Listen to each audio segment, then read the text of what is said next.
Hi everyone. So we made our last video, Living Tiny in Your Tiny Home, and it's been watched a lot. So we'd like to thank you so very much for your support.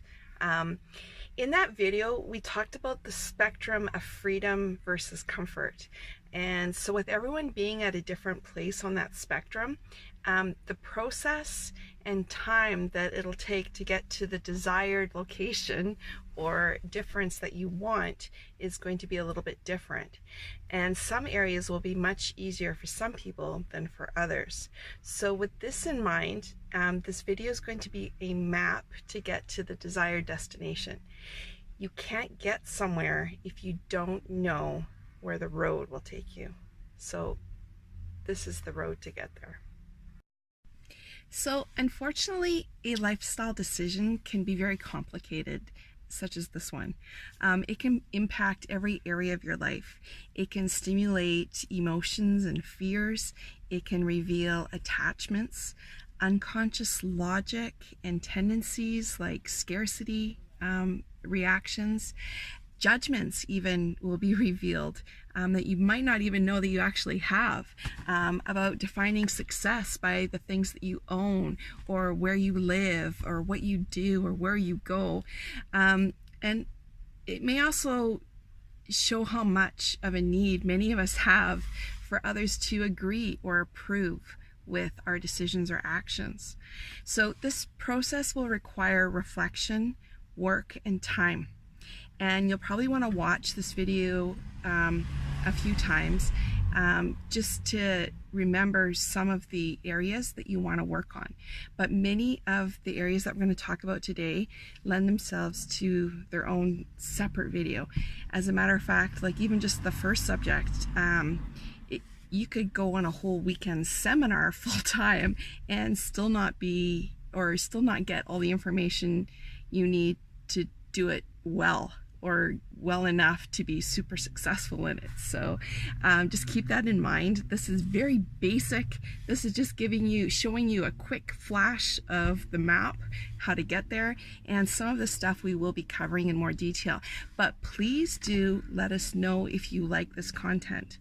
And please give us your feedback and comments on it. If you like this kind of content, we can do more in-depth detail things with it.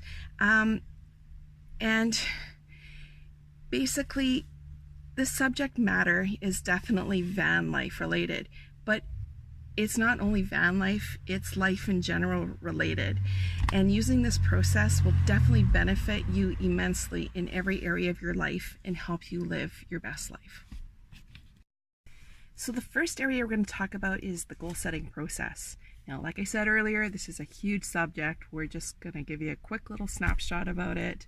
And one of the first things you need to start with is knowing your why you want to, or why you're choosing a minimalist lifestyle.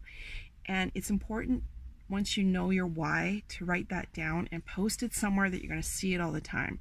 It'll greatly influence every decision that you make in regards to buying or how you spend your time, everything. So that's one of the first steps that you can do right now, and everybody can do, regardless of where you are in your goal setting knowledge. Now, goal setting is basically starting with assessing your life, and you definitely need to do this periodically. Goal setting is not something that you do once and it's done. It's a living thing that changes and evolves and grows with you. Basically, you need to decide what your ambitions are in life, what your life vision is. So whether it's spending time with family and friends, enriching those relationships, health and fitness, achieving financial independence, or seeing Canada in detail, taking 3 or 4 years to travel across the nation and actually really get to know every place along the way. So once you have that life vision, then you go into the next step where you evaluate your goals, and you evaluate the goals that you're going to choose on 3 different criteria. Are they beneficial? So with that life vision, and you want to set a goal of buying a house in 5 years, they're not compatible. They don't go together. And that setting that goal is not beneficial and won't get you to the destination that you're really desiring. Is the outcome worthy of the time and effort that you're going to put into it in achieving that goal? Like, is it going to give you the biggest bang for your buck type of thing? Then the next thing is it compatible with minimalism? So choosing to be an influencer in makeup or fashion on Instagram or on YouTube is not compatible with minimalism in any way, shape, or form. So obviously you'd have to choose a different lifestyle if you wanted to go with that career choice. So once you've basically gotten your goals and you've evaluated your goals, you're going to prioritize your goals, and you want to keep them to an absolute minimum, 1 to 3 goals that you're going to really focus on maximum, because basically you don't want to lose focus or get distracted from the main things that are most important in your life. So once you determine what's the most important thing, then that's what you want to focus on. And you can't focus on 10 things at once. It's impossible. Okay. So our next big area happens to be time management. Again, this is a huge area. We're just going to briefly mention some of the procedure of it, but we're not going to go into details in this video about it. Basically, it's evaluating how you spend your time. Identifying unproductive areas of your life, and also time wasting activities that you have in your life. And we're not talking about times when you do absolutely nothing, because that can actually be very productive, rejuvenating to your life. But we're talking about things like spending time on video games as an example, or trivia. Well, actually trivia can be useful, but primarily like video games, when you could be reading and increasing your knowledge in the areas that you do want to focus on and move towards. The next part is scheduling. So basically this is a plan for how you're going to accomplish their goals and when you're going to accomplish them by, because part of goal setting is also setting a time when it needs to be accomplished by for you to focus on. So basically, like, this week I'm going to go through my clothes for spring cleaning. Next week I'm going to go through all of our canned food, like that type of thing. Then you also want to identify who you spend your time with. Now this is huge, because these people have the greatest influence over you in your life. Basically, you want to give time to those that nurture you, that are positive, encouraging, and respectful people. People that are toxic, or some of your toxic relationships, you want to reduce or eliminate time spent with them. And not all of them you can stop. They might be family members, as an example. But I mean, if these people are saying basically like, you're worthless, that idea would never work, you'll never get YouTube subscribers, your message isn't that important, like, you don't want to be around those people, because they're not productive, and they could really harm you, especially if you're feeling low at the particular time or something, and discourage you in your endeavors.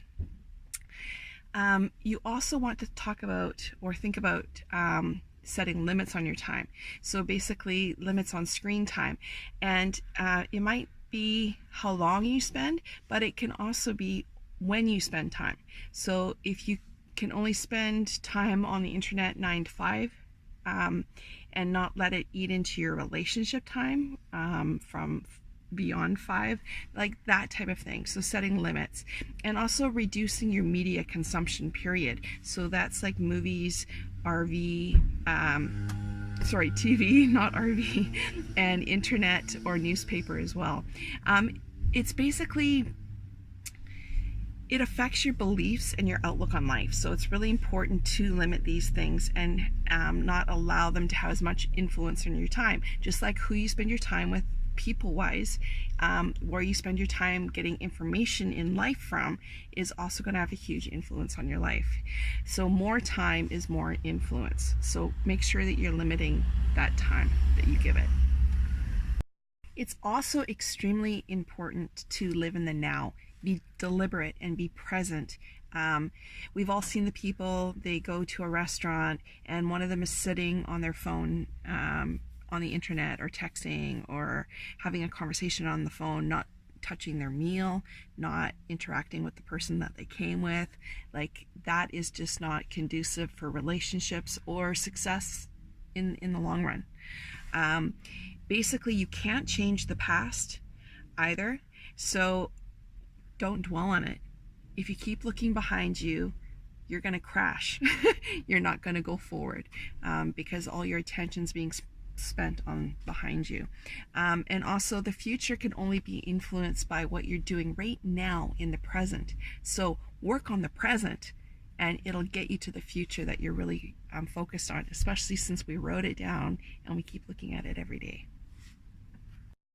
So another huge area that we're going to just briefly mention quickly, basically you basically want to get a financial snapshot, and you can either do that by getting a financial planner, or I'm going to post the link down below for moneysense.ca, and it's a financial plan toolkit which gives you all kinds of forms and a whole process that you can go through. I will be doing a video on finances in van life because I think it's super important for anyone and everyone. It's stuff they don't teach in school, and it's something that really affects the success of your life in your future, in your retirement. So it's really important. Basically, this financial snapshot gives you a clear picture of your net worth, investments, your current financial situation. It helps you define retirement goals as well as your current priorities in life. So it's super, super important. Knowing where you are and where you want to go will help you keep your focus and help you get there. Again, less stuff equals more money, and more money is either less work or more savings, or both. But this will help you figure out where you're at, what's possible, and how fast you want to do things. So that's why it's super, super important. Once you know this stuff, you can make your budget a super, super important thing as well, and that actually needs to be a whole separate video, which I'm not sure if I'm going to do a budget or not, but it'll depend. Show me in the comments if you're interested in that, because I will absolutely take the time to do it, but I need to know if that's something that you guys want. I'm more than happy to do it. Another huge thing with finances is that you want to automate as much as you possibly can. So you want any income coming in to be automatically deposited into your bank account, or against a credit card, or go into savings, whatever it may be. You want it automatic. The same with any payments. Basically, you want them all to come out automatically so that they're on time and they're going to help increase your credit rating. And savings. You get money, it goes directly into a savings account. So memberships and subscriptions. So we need to eliminate or get rid of ones that are unused, reoccurring ones. Not the ones that you use if you have a gym membership and you're using it for fitness and showers. I mean, you want to keep those things. Those are important, and those are part of your financial things that we're going to put on our budget. So that's very important. Also, you want to have no storage. We have met way too many people that really regret putting their stuff in storage. Just like a few months of it being in storage, usually you can replace most, if not all, of the items that you actually put into storage. Storage is expensive, so learn how to minimize things and get rid of them, not store them and keep them, and have it take from your wallet as well. Loans we need to periodically review and see if you have like multiple, consolidating them getting a lower interest rate. So that's something you should check periodically. Absolutely. It'll definitely help increase your credit rating. Another part is having a maximum of one credit card for emergency purposes only. And if you do use it, you want to make sure that you pay it off in full before you use it again. Something that could be very hard to do, but super important.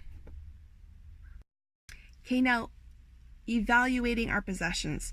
This could be a very difficult task for many people, especially if you're emotionally attached to certain items.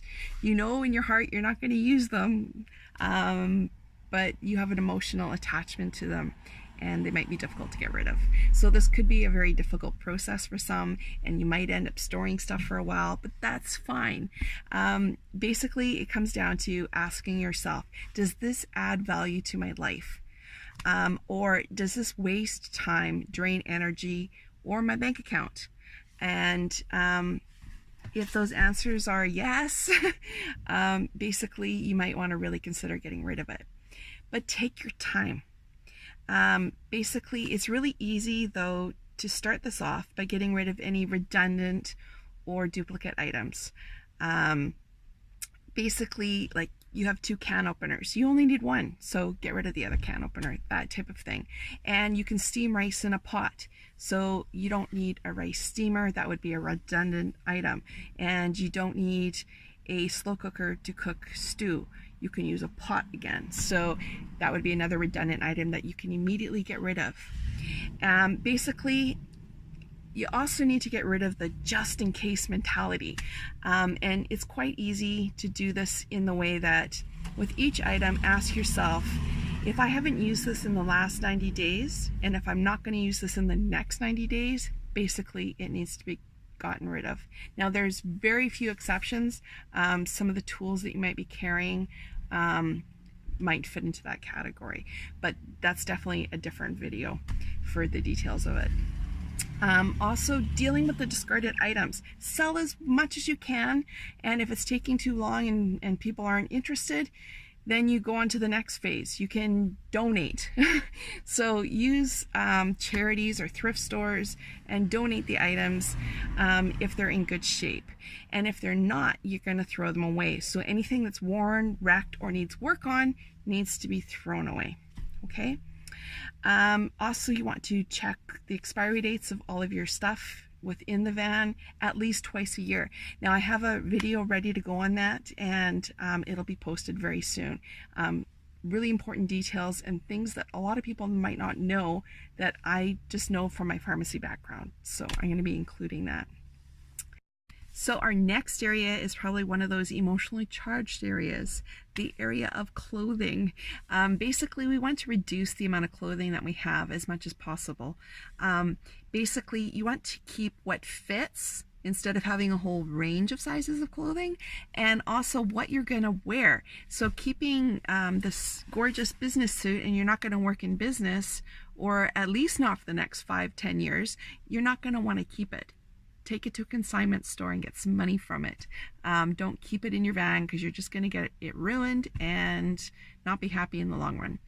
Eddie and I basically keep about the equivalent of a carry-on luggage each of clothing, and that's it. That's for all seasons, all of our clothes, period.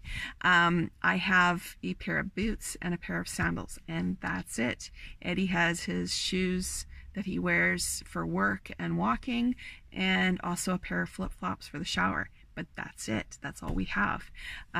He does probably need to get a pair of dress shoes to wear once in a while as well. But other than that, like, that's all we have. Now you may need more depending on what your activities are, and I'm just giving you an idea of what we keep on hand. But basically, you might need clothes for work, whether office or equipment, like safety clothing if you're working construction or something, or if you're into sports. And there's also other activities that you might need different clothing than what you would normally keep or wear. So in those cases, that's about it. Also, you don't want to get caught up in this like fashion trends. Basically, you want to keep simple classic clothing, basically in like a set colors that pretty much you can wear most of the stuff together. And they're not going to go out of style or out of season so that you're having to replace them all the time, because that can be very costly. Also, you want to buy a decent quality of clothing that they're not going to fall apart, because you're probably going to be wearing them longer before washing, and you're going to be washing them more often because you have much less stuff. So you want to make sure that they're going to hold up to those scenarios. Also, like I already talked about the shoes, so just at bare minimum what you can get away with. Don't keep too much, because if you store them, they're going to get ruined. Okay, and we're going to go into not in this video, but we're going to go into how stuff gets wrecked, keeping it in a vehicle and not wearing it all the time. Also, kitchen tools. Basically,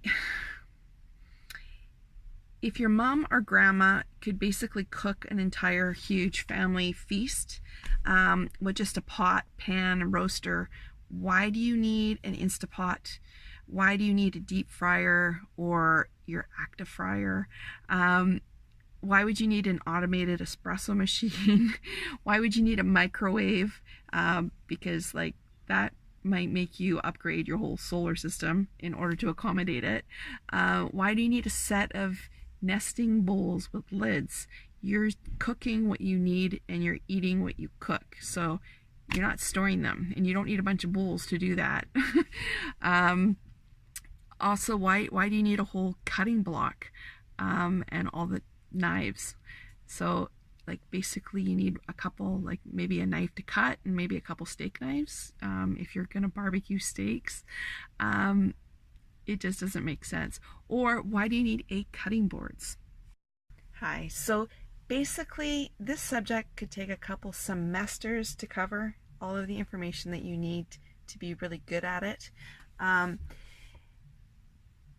in our initial video, Living Tiny in Your Tiny Home, we just basically told you what minimalism was, but we didn't show you what you needed to do to get there. So we hope that this video has provided a snapshot of the things that you need to do and the tasks that you're going to need to accomplish in order to be able to get tiny in your tiny life.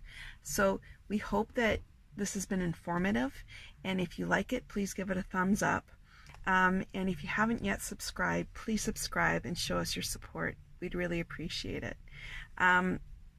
Our goal is to basically help you as much as we can and share the information that we've learned living this lifestyle, as well as encourage those with disabilities to live this lifestyle and actually have a life again.